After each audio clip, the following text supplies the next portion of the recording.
Y'all ever had life snatch the rug clean out from under you right when you thought you was finally standing tall? I'm talking about that kind of jolt that make your knees buckle and your spirit just fold. I see that look in your eye. You know the one. That's what happened to me, baby. And don't you dare judge me before you hear the whole thing, 'cause love got a funny way of playing with a woman's mind, twisting it up like vines on a backyard fence till you can't tell where the flower ends and the weed begins. Name's Mayella Johnson, but everybody on the south side just call me Auntie Mae. Been that way since I was old enough to wipe a runny nose and wise enough to know a hot comb from a cry for help. I raised half the block's babies and kept the other half fed with my peach cobbler that could make a grown man confess his sins. But back then, Lord have mercy, back then I wasn't nobody's auntie yet. I was just 22, skin smooth like fresh churned cocoa butter, hair laid flat with a pressing curl so sharp you could slice Sunday bread with it, and a heart so open and wide you could park a whole Cadillac right inside and still have room for his ego. That's when I met him, Darnell Washington. We all called him D. Child, let me tell you, D was the kind of fine to make a woman forget her mama's warnings and her grandma's good sense. 6'2", solid, with skin like polished mahogany and waves sitting so tight they looked government issued. Had that smile, though. That smile was his real weapon. It was a slow, easy thing that started in his eyes, all crinkly at the corners, and then spread across his whole face, making your knees buckle and your common sense take a long, unpaid vacation. Met on one Friday night down at the Rainbow Roller Rink on 79th. The air was thick with the smell of popcorn, cheap perfume, and possibility. I was out there gliding with my girls, Batoya and Shanice, my skirts swinging, the music pumping, Earth, Wind, and Fire, September playing loud enough to make your soul dance right out your sneakers. We were young, baby, and the whole world felt like it was spun from gold. Then this fool D comes sliding in from nowhere all confidence and cool. He bumped my hip, not by accident, but just enough to make me spin like a top. He caught me before I even had a chance to hit that hard flow, one strong arm around my waist, and grinned down at me. "Little mama," he said, his voice like warm syrup, "you moving like you trying to steal my heart and ain't planning on giving it back." I rolled my eyes so hard I saw my own brain. Put a hand on my hip and told him, "Boy, you got to catch me first if you want to have a conversation about your heart." But baby, that man caught me, and he caught me quick. We skated till they cut the lights off. The manager started waving a broom at us. He bought me a grape soda, and before I left, he scribbled his number on a napkin from the concession stand right next to a ketchup stain shaped like a lopsided heart. That napkin smelled like hot dogs and new love, and I swear I kept it tucked in my Bible for a year just to remember that scent. D worked at his uncle's auto shop over on King Drive. His hands were always slick with a little grease. His nails had a permanent half moon of black on them, but they were gentle, so gentle, when they touched my face. He fixed cars all day, muscles flexing under his coveralls. Then he'd swing by my beauty booth at Miss Hattie's salon just to see me work.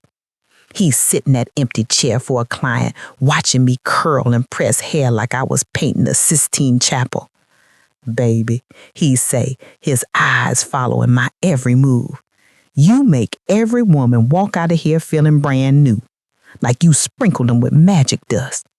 I laugh and wave my comb at him, saying, "That's what a little love and a hot comb will do, sugar. Basic maintenance." But truth be told, he was the one making me feel brand new. Every part of me felt seen. Every Friday, like clockwork, we hit Harold's Chicken Shack number 62. 2 number 2s, extra mild sauce, heavy on the lemon pepper. We sit in his cherry red Impala with the white leather seats, windows fogged up from the heat of the food, and us laughing, talking about our dreams like they were seeds we were planting together. He'd say, "One day, May, I'm gonna open my own shop, a real one. Gonna name it after you, Mae's Motors. Sound classy, don't it? And I blush, looking out the window, pretending I ain't melting clean into the passenger seat. Then he'd take my hand, the one not holding the chicken wing, and whisper, and I'ma marry you, baby. You just wait. I'ma put a ring on your finger so pretty it'll make the sun jealous. 6 months later, that man made good on his word. Took me to the Taste of Chicago, down by that big, splashy Buckingham fountain. The crowd was loud, the air was thick with barbecue smoke and the sound of some old jazz band fighting for space.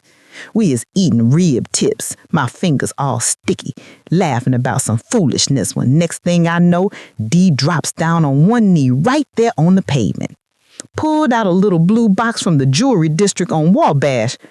That ring caught the summer light and glistened so bright I think it blinded the seagulls. Folks stopped eating their ribs and corn on the cob to watch. My heart was beating so loud it drowned out the whole city. I screamed yes so loud they probably heard it all the way in Gary, Indiana.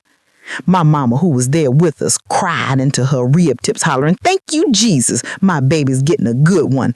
And just like that, I was engaged, walking on a cloud made of D's promises. The months that followed felt like one long, sweet gospel song. My cousin LaToya handled the flowers, my Aunt Pearlie rounded up the church choir to sing, and I found me a lace gown at a little shop on the west side. It hugged every curve the Lord had blessed me with and then some. I was glowing, baby, just radiating pure joy. D couldn't stop telling me how beautiful I was, how he couldn't wait to make me his wife. That wedding night, he'd whisper in my ear, sending shivers down my spine. I'm expecting a surprise, something special just for me. And I just smile, a secret womanly smile, thinking about that red satin teddy I'd special ordered from the Fredericks of Hollywood catalog, the one so fine it made me blush just looking at the picture. I practiced my walk in it in front of my bedroom mirror every night for a week, my skin smelling of Jean Naté, ready to knock that man clean off his feet. The night before the wedding, we did things proper. I stayed at Mama's house, D with his boys. My girls and me had a whole slumber party, giggling and talking nonsense till 3 a.m., our heads full of honeymoon plans and baby names.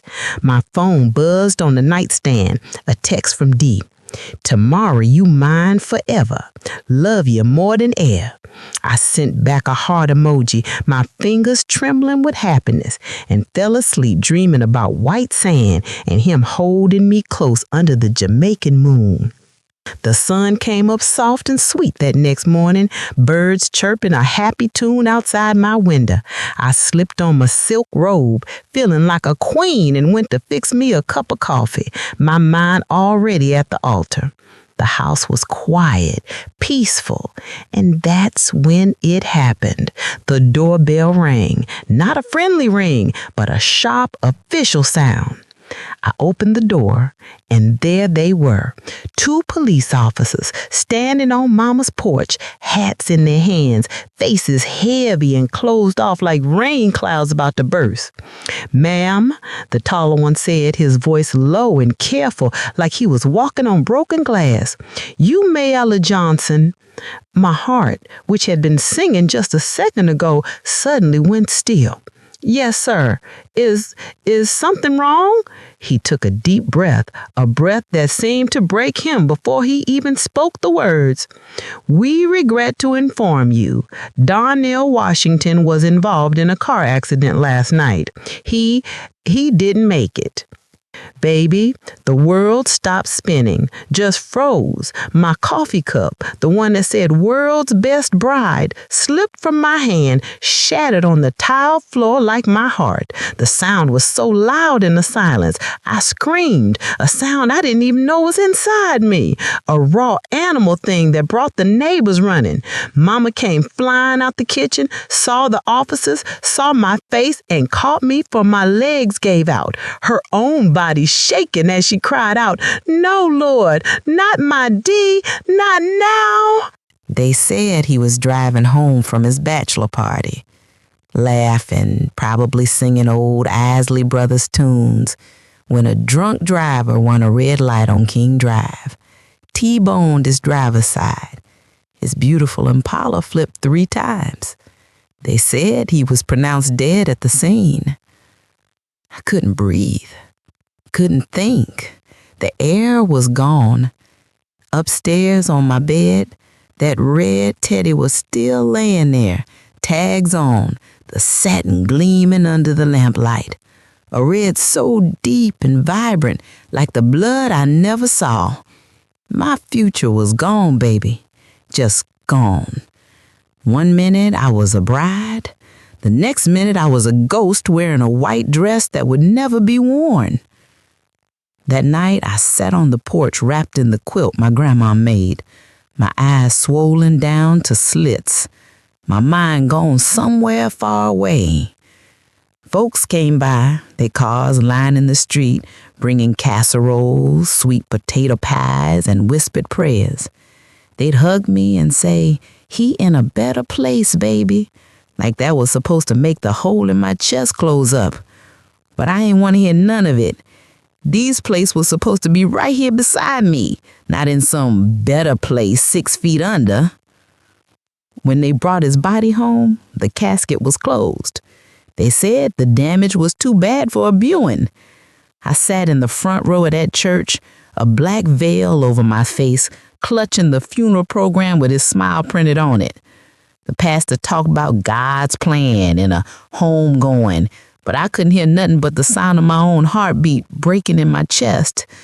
Dee's mama, Mr. Retta, a pillar of strength even in her own grief, hugged me so tight after the service I felt her heartbreak mingling with mine. She pressed a small velvet box in my hand. Inside was a gold locket. I opened it, and there we were, from senior prom, our faces young and glowing with a future we were sure we had. On the back it was engraved, "Forever starts tonight." I fell apart right there, baby. Right there between the banana pudding and the folding chairs in a room full of people who loved him. I fell into a million pieces. That night, when the last dish was washed and the last mourner had gone home, I sat on Mama's porch again. The sky was dark, the wind humming a low, lonely tune.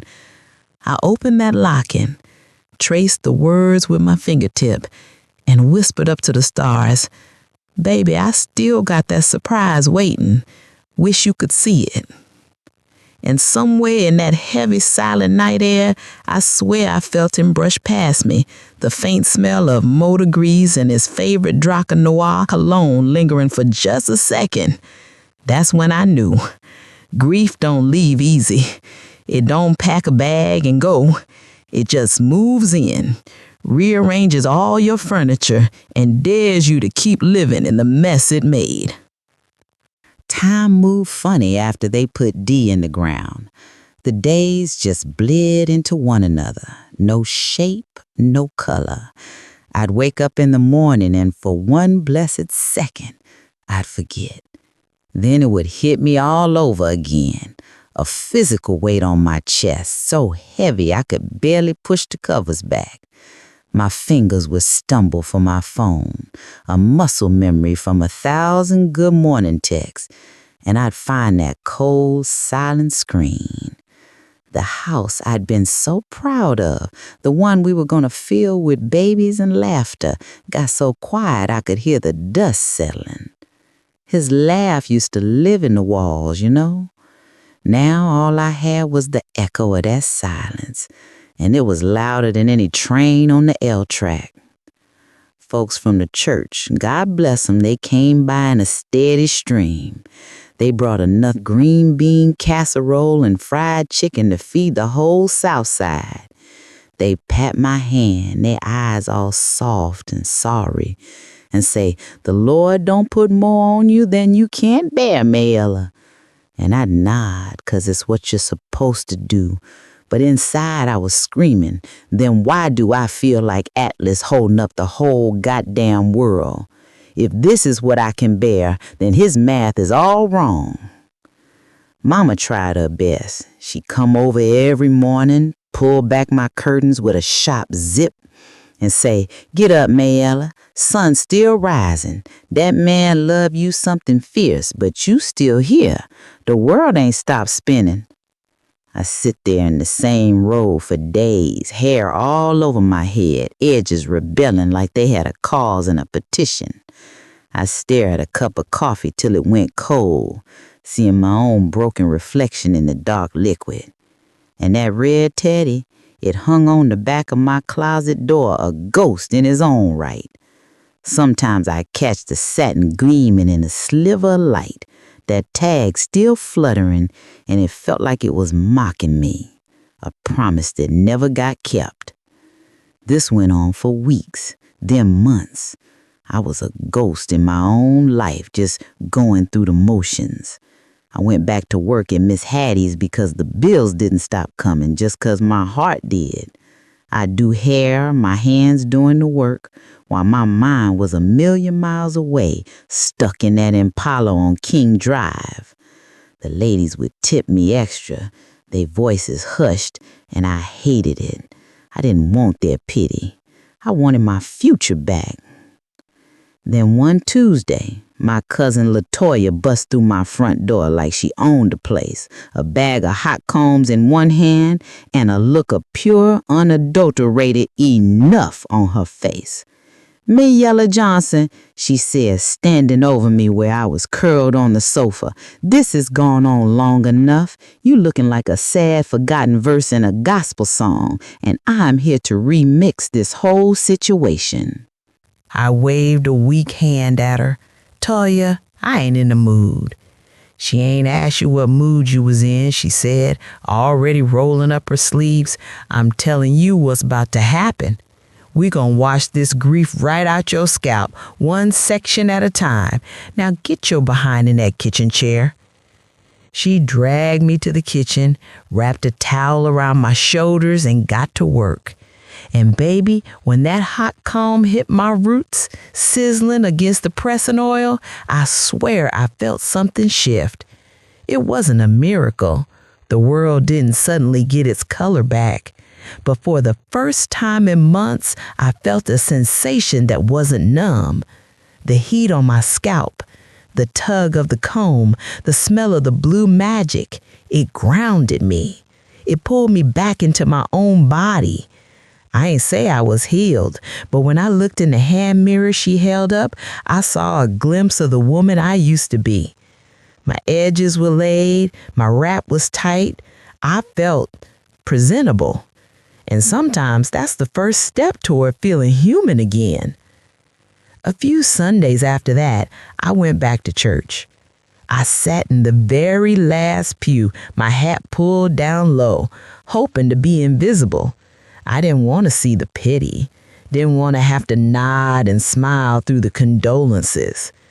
But then the choir director raised her hand and the organ swelled into "His Eye is on the Sparrow." That was my grandma's favorite, my mama's favorite, my favorite. Why should I feel discouraged? Why should the shadows come? I felt the word stir in my spirit, a tiny bruised thing. I opened my mouth and nothing came out at first, just a dry rasp. But then LaToya, sitting beside me, slipped her hand into mine and squeezed. And on the next line, my voice found its way out. It was cracked. It was weak, but it was there. I sing because I'm happy. I sing because I'm free.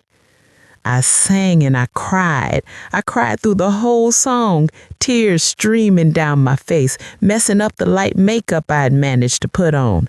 But I kept singing. Sometimes, baby, your tears are the only offering you got left. And that day, I offered them all up. And that's where I met Clarence. He was a new deacon at the church. Tall, dark-skinned, clean-shaven, always wore these crisp three-piece suits that looked like they were born on him. He wasn't flashy like Dee. He moved slow, deliberate, like a deep river. He talked gentle, and he carried a peace about him that didn't need to announce itself. It just was. Every Sunday after that, I'd catch him glancing my way. Not a hungry look like he was trying to catch a new wife. It was more observant, kind. He'd just tip his head, a quiet, "I see you, sister," and keep on walking. One night, after a particularly long Bible study on Lamentations, Lord, did I feel like an expert on lamenting. He caught me just as I was heading to my car. "Miss May," he said, his voice a low, warm rumble, "you mind joining me for a cup of coffee? There's a decent spot round the corner that stays open late." Now, a part of me, the part that was still wearing Dee's ring on a chain under my blouse, wanted to say no. My heart was still a fragile, stitched up thing, and the thread was still wet. But I looked at him, at those calm eyes that had seen their own share of sorrow, and something in me unclenched just a little. His eyes didn't ask to replace nothing. They just offered a quiet space to sit and breathe. So I took a breath of the cool night air and said, "All right, Deacon, a cup of coffee sounds just fine." We sat in a little diner off 63rd, the kind with sticky vinyl booths and a jukebox that still played 45s. He sipped his coffee black. I stirred 2 sugars and cream into mine, watching the swirl, listening to the spoon clink, clink, clink against the ceramic. He didn't ask about Dee right away. He talked about the unseasonable warmth, the tomato plants he was trying to grow in his backyard, his late wife, Eleanor, how she'd passed from cancer years back, how he still missed the sound of her humming in the kitchen. Then he set his cup down, looked right at me, and said, real soft, "I know what it's like to lose half your heartbeat, to feel like the orchestra of your life just lost its lead instrument." And baby, I exhaled. A breath I felt like I'd been holding for months. It felt safe enough to speak. So I told him. I told him about Dee. Not just the tragedy, but the joy. The way his laugh could fill a room. How we used to two-step in the kitchen to no music at all. How his smile was the first thing I looked for in a crowd. How it still haunted the edges of my dreams. Clarence didn't interrupt. He didn't try to one-up my grief with his. He didn't preach or quote scripture at me. He just listened. And sometimes that's all a broken woman needs, a man who knows how to hold her pain in his silence without trying to fix it. The weeks passed. Coffee became walks through the park. Walks turned into simple dinners at his tidy little house. He'd bring me flowers every Sunday. Not the fancy cellophane wrap kind from the grocery store. No, he'd bring me wildflowers from his garden, little bursts of purple and yellow in a mason jar. He handed them to me one time and said, "These here, they grow where nothing else won't to, in the hard soil, by the cracks in the sidewalk. They stubborn like that." I smiled a real smile that day, because that's exactly how my heart felt, still trying to find a way to bloom in a patch of dry, broken dirt. But baby, grief. Grief got a jealous streak wider than the Mississippi. It don't like company. One evening, we were sitting on his porch swing watching the fireflies blink, and he reached over, slow and easy, to take my hand. My whole body flinched. I pulled my hand back like his touch was a hot stove. "I'm sorry," I whispered, my face burning with shame. I still wear his ring on my right hand now." Clarence just nodded, his eyes soft and understanding. "That's all right, May," he said, his voice steady as stone. "Love ain't a race. I ain't trying to win no trophy. I just want to walk beside you till you feel ready to run again." And Lord, that man kept his word. He was patient like the seasons. He showed up steady and sure, with no rush, no pressure. He'd leave notes in my mailbox, little things saying, "Hope your day got a little light in it." He made me laugh again, real deep belly laughter that startled me the first time it came out, sounding so foreign and so welcome. One Sunday, after a service where the Spirit had moved something powerful, he caught me outside on the church steps, the sun warm on our faces. "May," he said, his voice trembling just a little, a rare crack in his calm. "You ever think about second chances?" I looked at him, at this good, solid man who was offering me a hand out of the grave I've been living in, and I felt a tiny, hopeful spark ignite in my soul. I smiled, a real, genuine one that reached my eyes. I said, "Every day, Clarence, every single day." We started seeing more of each other after that. Community picnics, Sunday dinners with my mama, who took to him immediately. Choir rehearsals where I found my voice again, stronger each time. The church folks started whispering, of course, "Look at May moving on. Deacon Clarence sure is sweet on her." But I ain't pay them no mind. For the first time since that morning on Mama's porch, I felt like I was walking toward something again, not just surviving the day. Then one evening in early December, with the light snow dusting the streets like powdered sugar, Clarence said, "Meet me downtown tonight, by that big fountain, the one at the Taste of Chicago." My stomach did a whole flip-flop. That was the spot where Dee had knelt, the spot where my first forever had begun. A part of me wanted to refuse, to say the memories there were too sharp, but the woman I was becoming, the one who was learning to be brave again, was curious. So I bundled up in my warmest coat, wrapped a scarf around my neck, and went. The plaza was mostly empty, the fountain silent for the winter. Snowflakes caught in the street lights, falling like tiny diamonds. And there he was, waiting for me, looking handsome and nervous in his long wool coat and scarf, his hands shoved deep in his pockets.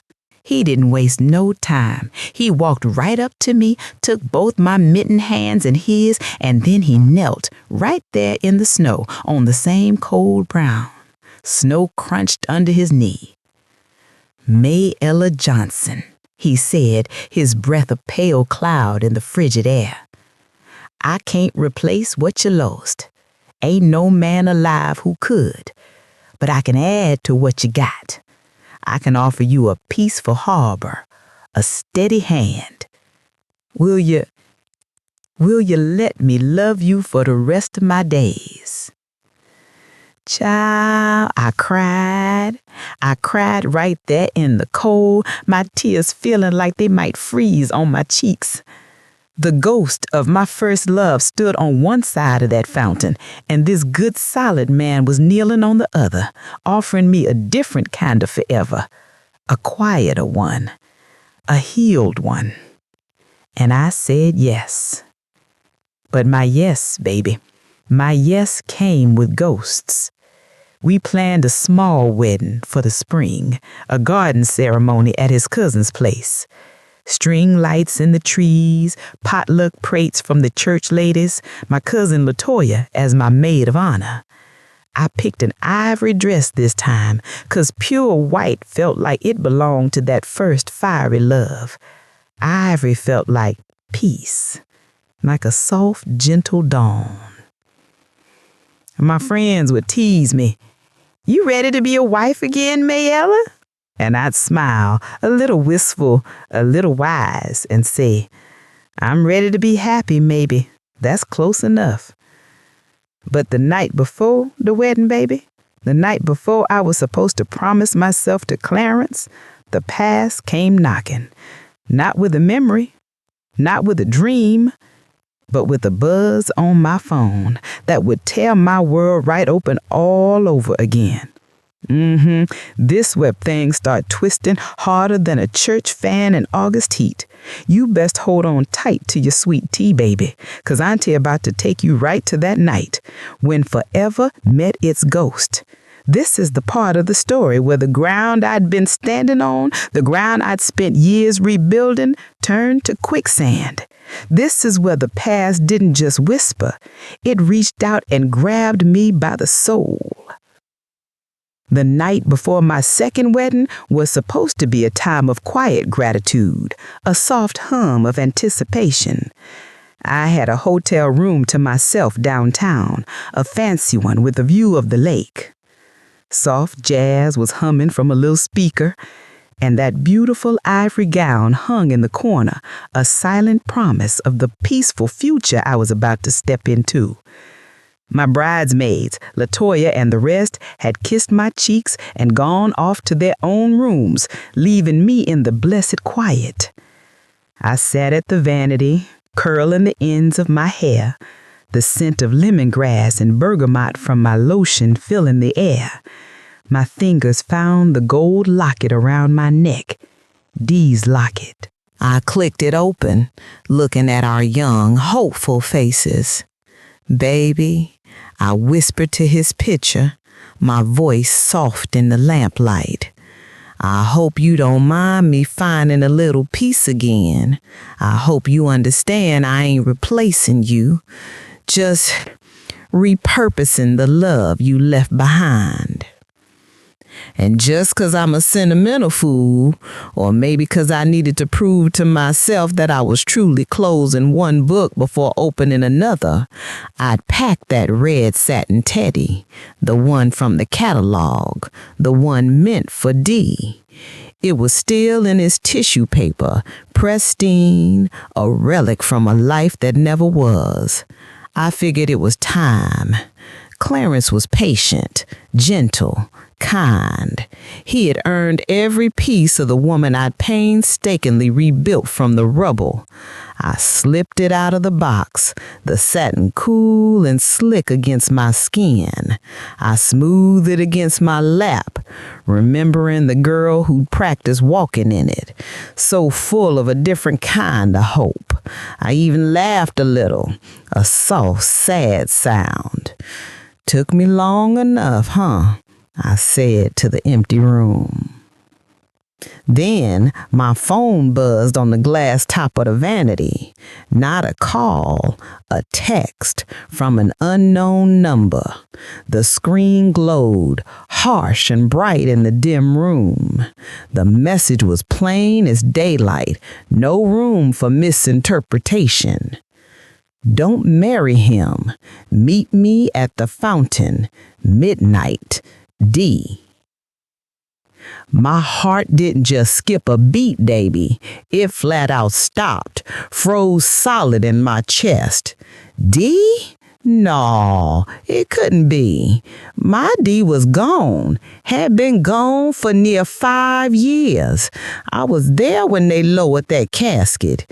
I felt the weight of that dirt in my soul. I blinked, my eyes refocusing, reading the words again and again. My hand starting to tremble so bad the phone nearly slipped from my grasp. My first thought was it's a sick joke, some cruel, twisted somebody from the past playing with my grief, trying to sabotage my happiness. My finger hovered over the block button. I tried to pray it away, to shove it down into the dark where bad dreams live. But sleep, baby, sleep packed his bags and left me without a forwarding address. As the clock on the nightstand ticked closer to midnight, a different kind of feeling took hold. Not fear, not exactly.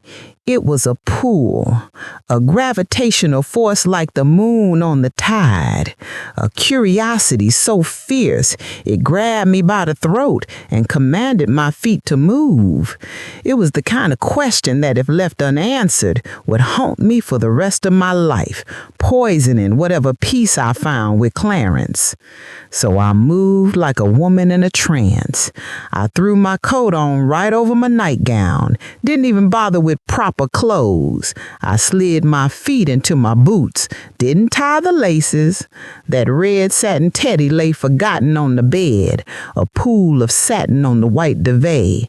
I grabbed my purse and my keys and slipped out of the room, the hotel hallway endless and silent. The drive downtown was a blur. The snow was falling again, soft and relentless, muffling the sound of the city. Street lights cast long, lonely shadows.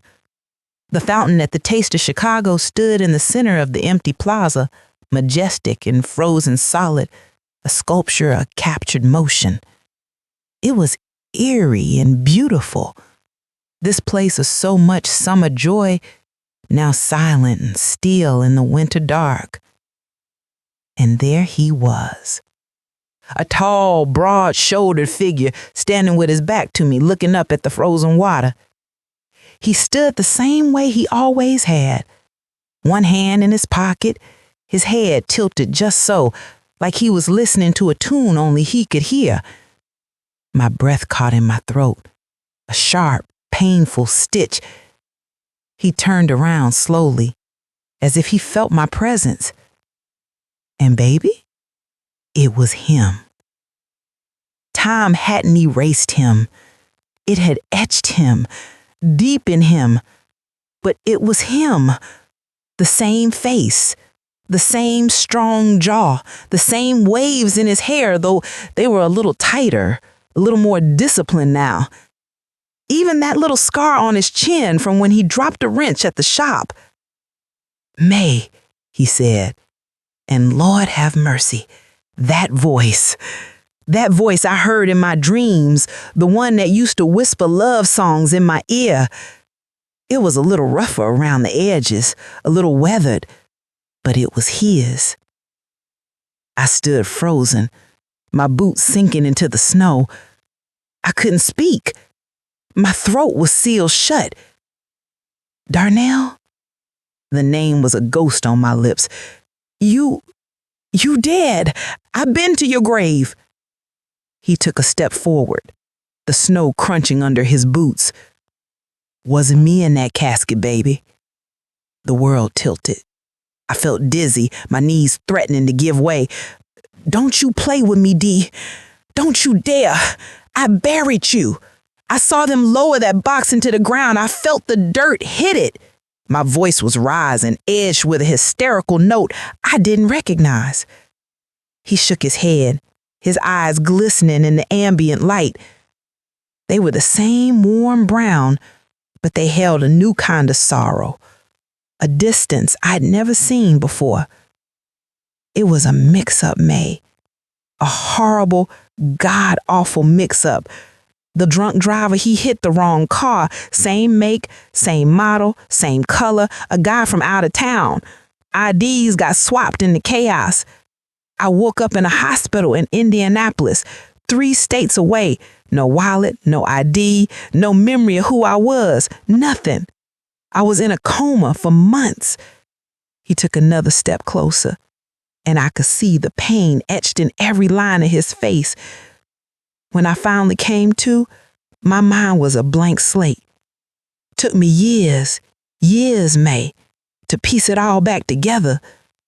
Physical therapy, doctors, trying to find a thread to pull. When my memory finally started coming back in bits and pieces like a shattered mirror, I called home. I called my mama, and she told me you was gone, married, or so everybody thought. I stared at him, the world spinning around me like a carousel gone mad. My hand, acting on its own, flew up and I slapped him hard. The sound cracked through the silent night like a gunshot. The sting in my palm felt real, anchoring me in this impossible reality. Then, just as fast, I launched myself at him, my fists clutching the thick wool of his coat, my face buried in his chest. I held on to him like I was trying to keep time itself from unraveling. He smelled different, like soap and cold air and a faint hint of a cigarette, but underneath it, there was still the ghost of him, the scent of my D. "I grieved you," I sobbed, the words tearing out of me, raw and ragged. "I have been walking around as a ghost of myself for 5 years. He held me tighter, his arms strong and familiar around me. "I know, baby. I know. I'm so sorry, but I never stopped loving you. Not for one single day." We stood there, under the cold, watchful streetlights, snow collecting on our shoulders and in our hair, two lost souls in a frozen tableau. My brain was screaming, "This ain't real. This is a dream, a nervous breakdown for your wedding day." But my heart, my foolish, treacherous, remembering heart, was beating a wild, familiar rhythm it hadn't beaten in years. Finally, I pulled back, wiping my nose with the back of my coat sleeve, feeling like a child. "D, I'm marrying Clarence tomorrow. He's a good man, a deacon. He healed parts of me you broke." D's jaw trembled. He nodded, swiping at his own eyes. "I know, baby. I saw the engagement pictures online, in the library. You look happy, Mae. Truly, I ain't come here to ruin that for you. I needed you to know. I needed you to look me in my face and know I was alive, that I didn't just leave you." I ain't know what to do but cry. 5 years of grief, 5 years of therapy, 5 years of building a new life came crashing down in one single snow-filled night.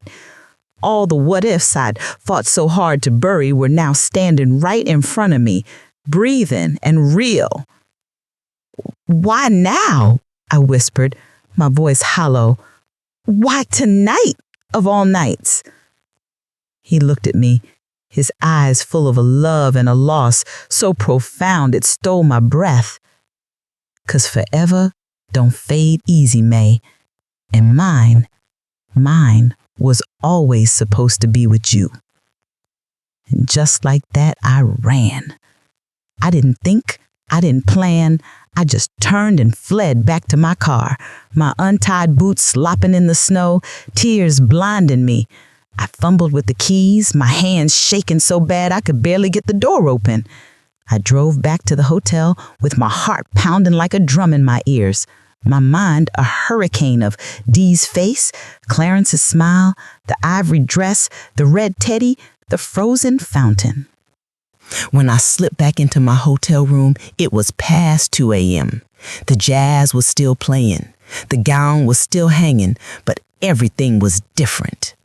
The air was thick with the ghost of a man who was supposed to be dead. I crawled into the big, empty bed, pulled the covers up to my chin and stared at the ceiling, my mind racing 1,000,000 miles a minute. 2 men, 2 loves, one a fiery, unforgettable past, the other a peaceful, promising future. And my poor, torn-up heart was the rope in a tug-of-war I never asked for. When the sun finally rose on my wedding day, the world outside was bright and clean, the snow covering all the city's dirt. But inside me, it was still midnight, dark, cold, and full of ghosts. The bridesmaids arrived, buzzing with excitement. The hairdresser chattered as she pinned my veil. Flowers were delivered, filling the room with the sweet smell of lilies. I moved through it all like I was watching a movie of somebody else's life. My hands trembled when I held the bouquet of ivory roses. Then it was time. The music started. Pachelbel's cannon. I stood at the back of the garden, my arm looped through my daddy's arm. I could see Clarence at the end of the makeshift aisle, standing under an arch of winter greens, his face lit up with a love so pure and trusting it made my chest ache. He looked handsome. He looked like my future. The pastor's voice boomed, filled with joy. Who gives this woman to be married to this man? My daddy kissed my cheek and placed my hand in Clarence's. Clarence squeezed it, his eyes smiling down at me. We turned to face the pastor.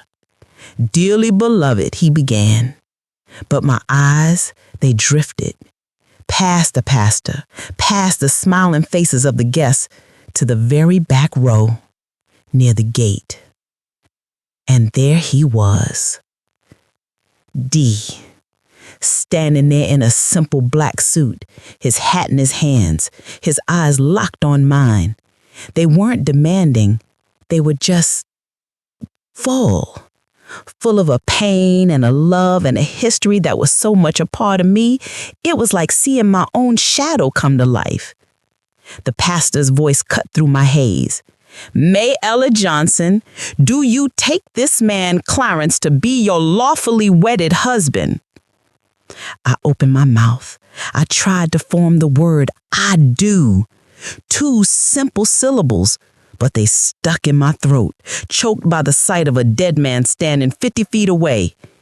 My gaze flickered from Clarence's hopeful, confused face to Dee's devastated one, back and forth, the past and the future. And I dropped that bouquet. The ivory roses hit the frozen ground with a soft final thud. "Mae!" Clarence said, his voice a mixture of confusion and alarm. But I was already running, heels clicking on the frozen path, veil tearing from my head, heart pounding a frantic, desperate rhythm. I pushed past the startled guests, my eyes blurred with tears, and shoved open the garden gate. Whew. D was waiting by a car, a familiar cherry red Impala, restored to its former glory. The engine was humming. The passenger door was open. He looked at me, his breath fogging the cold air, everything in his face asking a single monumental question. "Where to, baby?" he asked, his voice rough with emotion. I didn't hesitate. I climbed into that car, into the scent of old leather and memories. I said, "Anywhere but here," I whispered. He peeled away from the curb, tires spinning on a patch of ice, and the radio was playing our song, "Between the Sheets" by the Isley Brothers. And baby, as we sped away from that garden, from that good man, from the life I was supposed to choose, I ain't never felt more alive and more dead at the very same time. We drove till the city skyline disappeared in the rearview mirror, till we were surrounded by barren fields and a big open sky. He pulled into a truck stop diner off I-55, the kind of place that never closes, full of tired travelers and the smell of old coffee. D ordered 2 cups black, 2 sugars, just like he always did. He told me everything. The long, slow crawl back to himself, the loneliness, the moment he saw my face in a society page photo announcing my engagement to Clarence. He said, "I saw you in that wedding dress. You were so beautiful, and I knew my forever had officially, truly moved on without me." I looked at him through my tears, my voice trembling. "I loved you, D. I think a part of me always will. But Clarence, he gave me peace when all I had left was pieces." D nodded slow, a world of pain swimming behind that soft, familiar smile. "I know. I ain't asking you to choose me, Mae. I needed you to know I ain't never stopped being yours in spirit. Even when my mind was gone, my heart remembered." And Lord, the silence that set between us after that, it was heavier than a tombstone, thicker than the cheap diner coffee. I sat there, my fingers wrapped tight around the warm mug, wondering in God's name how a woman is supposed to live, to choose, to breathe, when both her yesterday and her tomorrow are sitting right in front of her begging for a place to call home.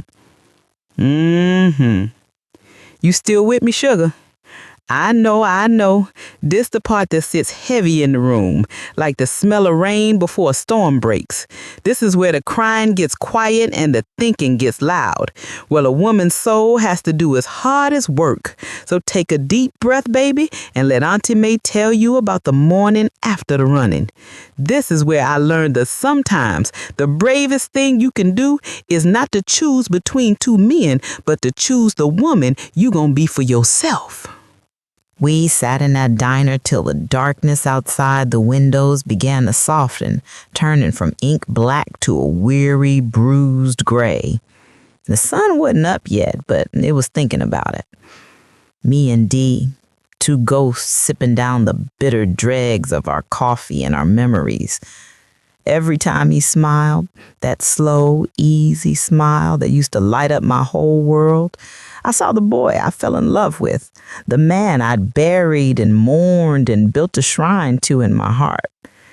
But looking closer now, in the unforgiving fluorescent light of that truck stop, I saw the differences. The lines at the corners of his eyes that spoke of years of confusion and pain I hadn't been there to share.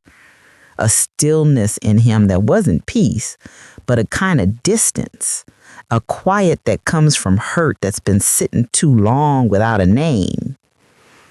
He reached across that sticky formica table, his hand, still calloused, still familiar, covering mine. His touch was warm, but it didn't sit in the same electric jolt it once did. It felt like history, like a photograph you can touch.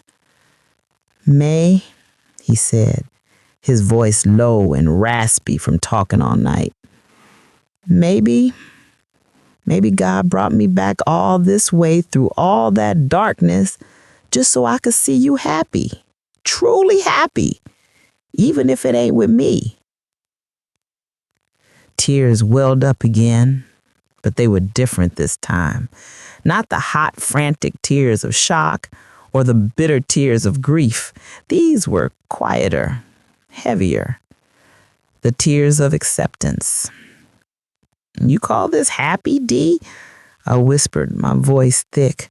"I'm sitting here in a hotel robe under my coat, in a wedding dress that never made it down the aisle, talking to a ghost I can actually touch. My fiancé, a good man, is back there, his heart broke in a garden, and I'm the one who broke it. This feels a whole lot like hell, not happiness." He smiled then, a soft, sad thing that didn't quite reach his eyes. "Maybe that's what forever really is, baby. Not always about marrying someone.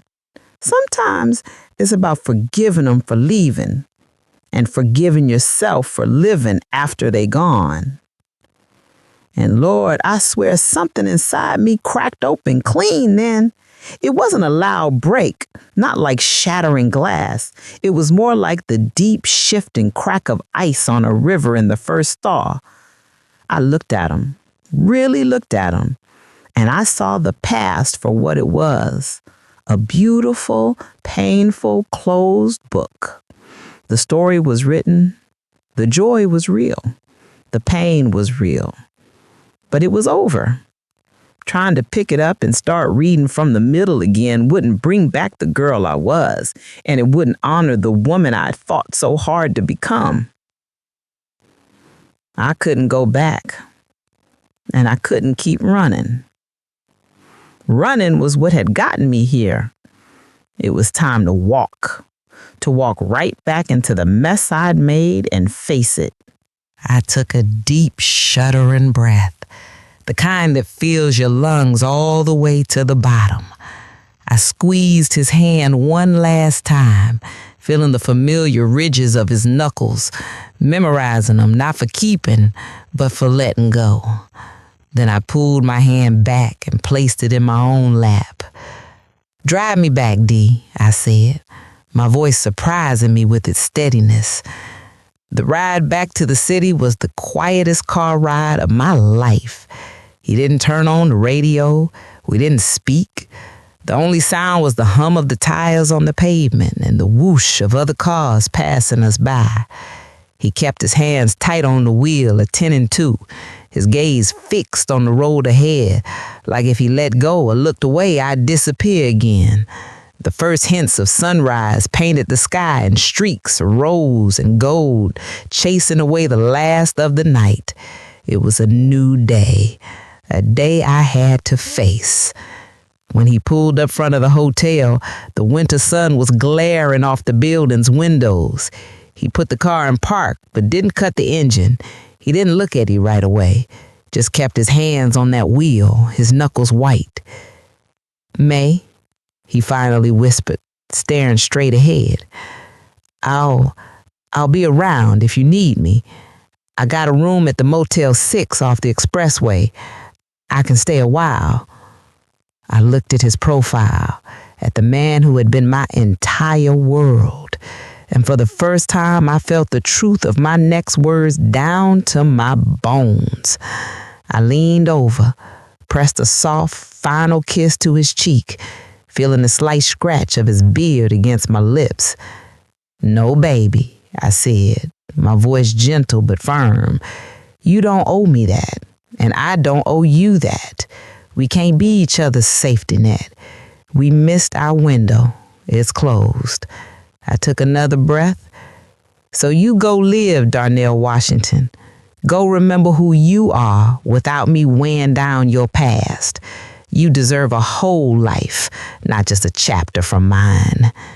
For a moment, he didn't move. Then he nodded, just once, a sharp, painful little dip of his chin. He understood. I stepped out of that Impala for the last time. I didn't look back. I closed the door, heard the engine rev as he pulled away, and I walked into that hotel lobby with my head held high and my heart feeling like it had been scrubbed raw with sandpaper. And there he was, Clarence. He was sitting in a wing-back chair in the corner of the lobby, still in his suit pants and a wrinkled white dress shirt, the tie gone. His jacket was folded neatly over the arm of the chair. He was just sitting, staring at the cold fireplace. He looked older, tired.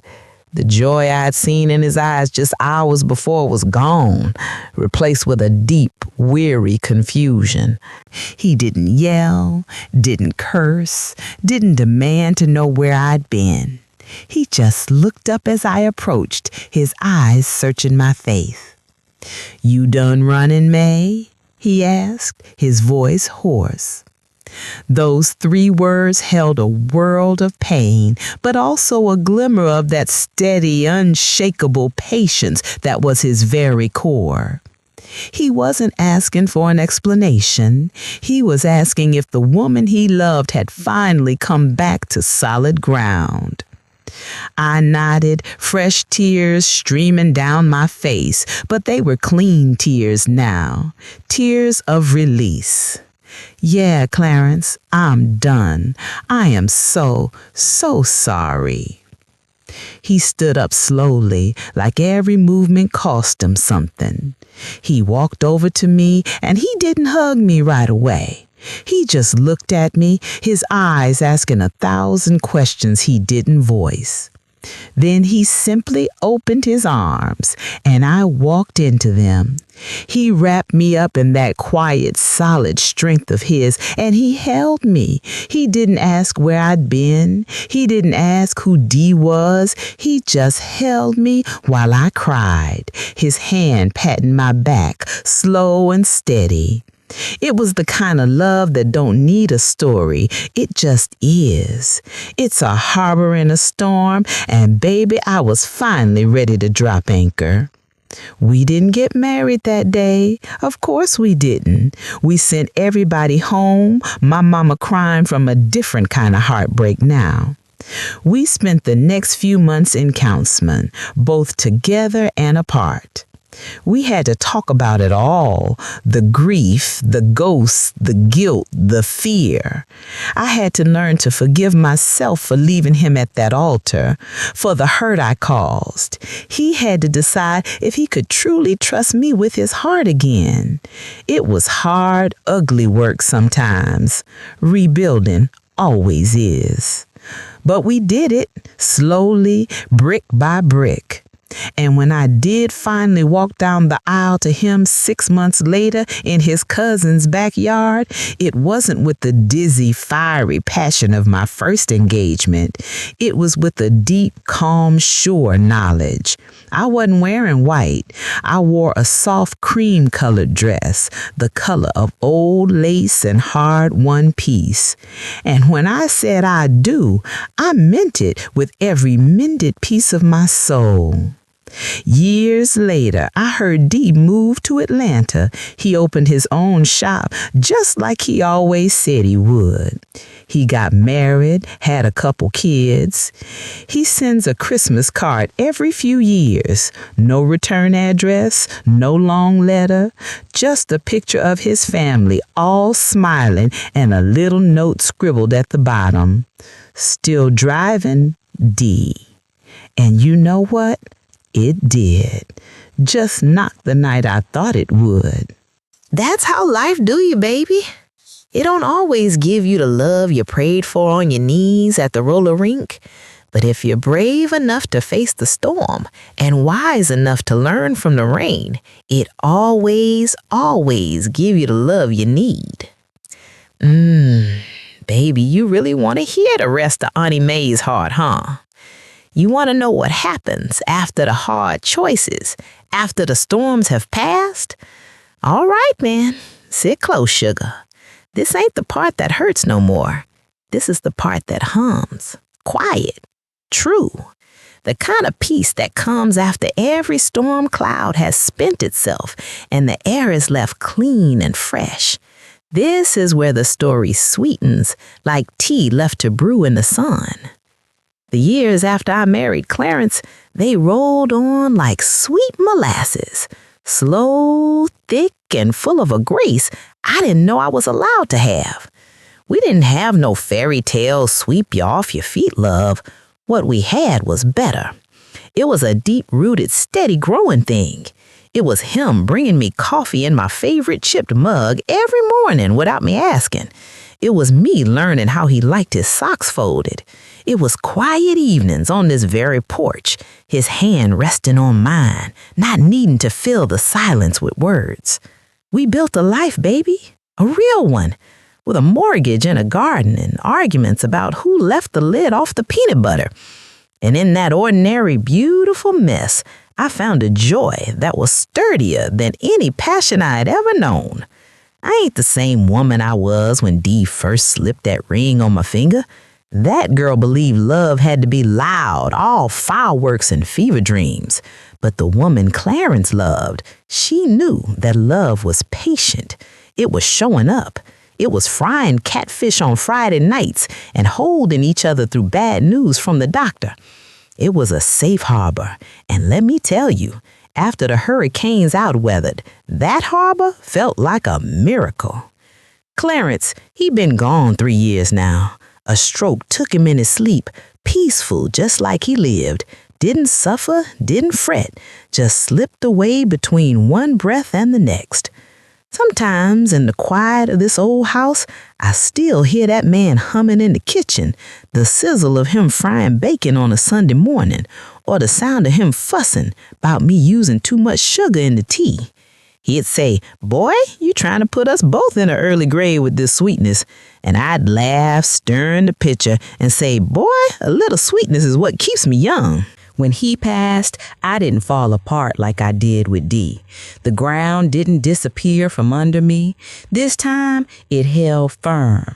I sat on the edge of our bed, held his cool hand in mine, and I whispered, "You did good, baby. You were a good man. You gave me the kind of love I thought I'd never find again. You gave me peace, and I meant every word. That kind of love, baby, it don't die. It just changes form. It becomes the memory that makes you smile instead of weep. Every morning, when the sun hits that picture of him on the mantelpiece, the one from my 10th anniversary, his head thrown back in a laugh, I swear he's winking at me through the glass. About a month after the funeral, my phone rang, an unfamiliar number with an Atlanta area code. My heart knew who it was before my head did. I picked it up. Hello? Mae? His voice sounded older, slower, like the world had finally caught up with all the miles he'd put on it. I heard about Clarence. I'm sorry. You holding up okay? I smiled, sitting right here in this very chair, looking out at the yard he'd never seen. I'm good, D. Truly. Better than I ever been. He made sure of that. I asked, you? He gave a soft, raspy chuckle. Still driving, still remembering that girl in the roller rink who used to steal my fries and my heart all in one go. We talked for a while, not about the past, not about what might have been. We talked about now. His daughter had just graduated from Spelman. My grandson, Jamal, had gotten his first real job down at the post office. We were two old souls talking about the lives that had sprung up from the ashes of our young love. Two whole lives that kept on moving, beautiful and separate, even when we both thought our worlds had ended. When we finally hung up, I felt something lighten in my spirit, something that I didn't even know was still weighing me down. All them what-ifs, all that ancient pain, all that guilt, it just floated away like smoke from a summer barbecue, dissipating into the big, wide sky. The circle was closed, not with a bang, but with a quiet, blessed understanding. Later that evening, as the fireflies started their nightly dance, I felt the pull.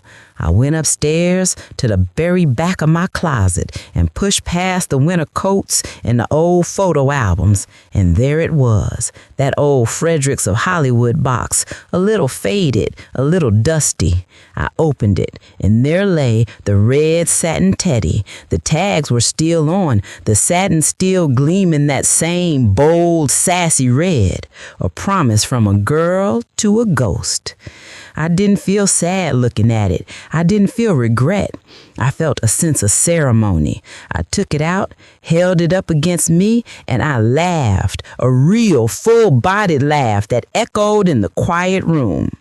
Well, baby, I said to my reflection in the closet mirror, to the woman with the silver-streaked hair and the eyes that had seen too much and loved even more, it's about time.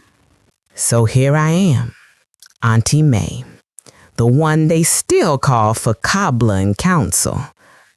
My hair is silver now. My hands are mapped with the lines of my history, but my heart is full and light. It loved, it lost, it broke, it expanded, and it forgave. Mostly, it forgave me. The story I told you, it's mine. But the lesson in it, that's for you too. Whatever storm you in, whatever ghost is whispering your name, whatever heartbreak has you thinking you will never breathe easy again, you listen to Auntie Mae. You are the love of your own story life. And forever starts tonight, baby, right now, with every breath you take just for you. Now, who wants the last piece of peach cobbler? I ain't got no more stories tonight, but my sweets, they always got a happy ending. All right now, baby, don't go running off just yet. You've sat here on this porch with me. You've lived my joy and my pain, and you listened to this old heart pour itself out. But Auntie Mae's story ain't just for sitting on. It's for carrying with you. So here's what I need you to do for me. If this story, my story, touched something in your soul, if it made you feel a little less alone in your own storm, or reminded you that the sun do shine after the rain, then don't you let this feeling just fade away. Take it with you. Subscribe to this channel, sugar. Hit that button so you don't miss the next time I come to share a story, 'cause life is full of them. And Auntie Mae ain't done telling them by a long shot. Leave a comment down below. Tell me what part of my story stayed with you. Did it make you think of somebody you loved and lost? Did it give you hope for your own second chance? This porch is for sharing, so let your voice be heard. Your story matters too. And most importantly, share this. Share it with your sister, your best friend, that coworker who you know is carrying a heavy heart. You never know who needs to hear these words right now. Who needs to know that their heartbreak ain't the end of their story, but the turn of the page.